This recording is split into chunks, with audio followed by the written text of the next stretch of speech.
এগুলো আমরা হচ্ছে পুনর্বিবেচনা করা দরকার। আচরণবিধি যেহেতু ইলেকশন কমিশন নিজেরাই এটা পরিবর্তন করতে পারবে, সুতরাং এই বিষয়টি বিবেচনায় নেয়া। কারণ প্রত্যেক প্রার্থী ভোটার স্লিপ দিবে, ভোটার স্লিপ পেলে ভোটার নিজে চিন্তা করবে কোন দিকে দিবে না দিবে, বাট তার জন্য সহজতর করা এটা উচিত। আমরা নির্বাচনকে যেন কঠিন না করি, সহজতর করি এবং অধিকাংশ ভোটার যেন ভোট দিতে পারে। আরও দুই একটি বিষয় আমরা আলোচনা করেছি, সেটা প্রেসে বলা ঠিক হবে না। আমার মনে হয় আমাদের উদ্যোগগুলো আমরা জানিয়েছি, আলোচনা করেছি। আর যে সমস্ত বিষয়গুলো এখন আপিল শুনানিতে চলছে, এই বিষয়গুলো যেহেতু অনেকটা আমরা বললে এটা সাবজুডিস হবে, সেই জন্য আমরা এখানে আলোচনা করছি না। আমরা পরিষ্কারভাবে বলেছি আগে, নির্বাচন কমিশনের অনুরোধে আমাদের মাননীয় চেয়ারম্যান জনাব তারেক রহমান সম্মান দেখিয়ে তার সফর স্থগিত করেছেন ব্যক্তিগত, এবং সেই সফরটা রাজনৈতিক সফর ছিল না, নির্বাচনী প্রচারণার উদ্দেশ্যও ছিল না।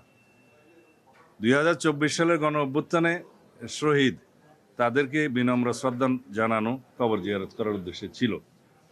আমরা আচরণবিধির কারণে নয়, নির্বাচন কমিশনের অনুরোধে সেটা আমরা স্থগিত করেছি।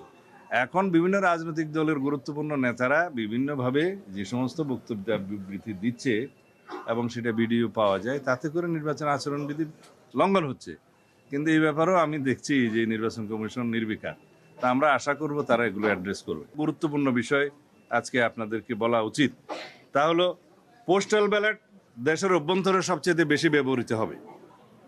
সেজন্য আমি বলেছি, যে সমস্ত নির্বাচনী এলাকায় যে কজন প্রার্থী থাকে তাদেরই তো মার্কা দিয়ে নাম দিয়ে ব্যালট হয়, সেই একই ব্যালট যেন সংশ্লিষ্ট নির্বাচনী এলাকার পোস্টাল ব্যালট হিসেবে ব্যবহার করা হয়।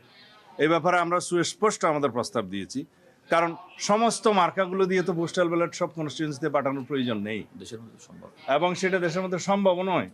আমরা প্রত্যেকটি নির্বাচনী এলাকার ক্ষেত্রে সংশ্লিষ্ট সকল প্রার্থী যারা থাকবেন তাদের নাম এবং মার্কা সহকারে যেটা ইউজুয়াল সাধারণ ব্যালট হবে, সেই একই ব্যালট প্রত্যেকটা নির্বাচনী এলাকার পোস্টাল ব্যালটের ক্ষেত্রে ব্যবহারের জন্য আমাদের একদম স্পষ্ট প্রস্তাব আমরা দিয়ে গেছি।